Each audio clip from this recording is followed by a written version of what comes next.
આજે તેજ નેત્ર ન્યૂઝની ટીમ આજે એક એવા વિસ્તારમાં પહોંચી છે કે જે અમદાવાદનો ઝડપી વિકસતો એરિયો એટલે કે નિકોલ એરિયા છે। આ એરિયામાં પંચામૃત સ્કૂલ છે, ત્યાં જ પંચામૃત ચોકડી આવેલી છે। ત્યાં 2 દિવસ અગાઉ પડેલા વરસાદના પાણી હજી સુધી ઓસર્યા નથી, જેને લઈને સ્થાનિકોને ભારે હાલાકીનો સામનો કરવો પડી રહ્યો છે। આપણે સ્થાનિકોને પૂછીએ કે શું હાલાકીનો સામનો કરવો પડે, કેટલા દિવસથી આ પાણી ભરાયું છે અને શું શું હાલાકીનો સામનો કરવો પડી રહ્યો છે? બંધ થયે 3-4 દિવસ થયા છે। આજે 2 દિવસથી વરસાદ પડતો નથી, છતાં પણ અહીંયા પાણી ઉતરતા નથી। અમારે અહીંયા અવર જવર કરવા માટે પણ બહુ જ ફરીને જવું પડે છે।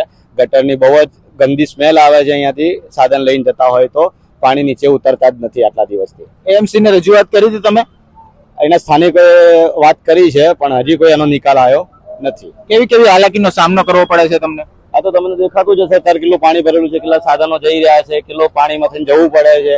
એ તો તમારી સામે જ છે। રજૂઆત કરવા છતાં પણ હજી આનો કોઈ નિકાલ આવ્યો નથી। પાછળ તળાવ પણ ભરેલું છે, એનું પણ પાણી અહીંયા રોડ પર આવી જાય છે। તમારે આવી હાલાકીનો સામનો કરવો પડી રહ્યો છે, તેનું જવાબદાર કોને માનો છો તમે? હવે એમસીએ કઈ કર્યું ના હોય તો જ આવો પાણી ભરાય ને, એ તો શું હોય, પાણી જતું રહ્યું હોય। જો એનો સારી રીતે નિકાલ કરવામાં આવે કાં તો એના સારી યોગ્ય પગલાં લેવામાં આવે તો એમસી કરી શકે છે, કરવું હોય તો।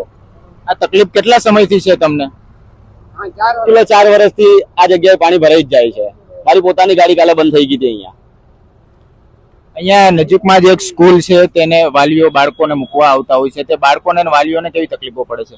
દરેકને તકલીફ તો સેમ જ પડવાની ને સાહેબ, જેને પડે છે બધાને ખબર જ છે, બરાબર છે। તમે અત્યારે અહીંયા ઉભા છો, તમને દેખાય જ છે કે કેટલા સાધનો આવે છે, માણસો અવર જવર કરે છે, એમને કેટલી તકલીફ પડે છે।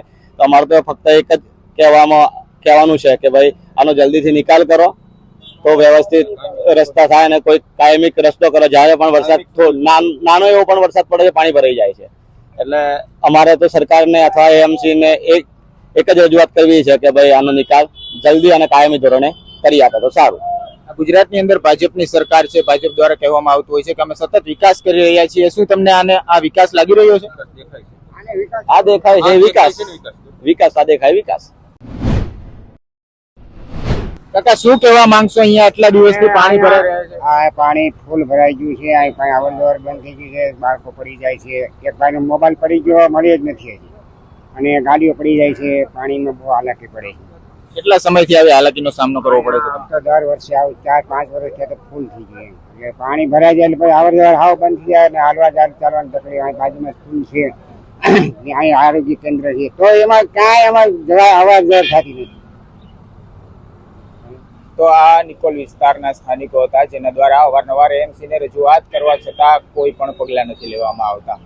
હાલ આ ધોરણે તાત્કાલિક એએમસીને પગલાં લેવામાં આવે તેવી રજૂઆત આ રહીશો દ્વારા કરવામાં આવી છે। જો આવા જ પ્રકારના સમાચાર તમને પસંદ આવતા હોય તો પંચાયત ટીવીને લાઇક, શેર અને સબસ્ક્રાઇબ કરવાનું ભૂલશો નહીં। નમસ્કાર।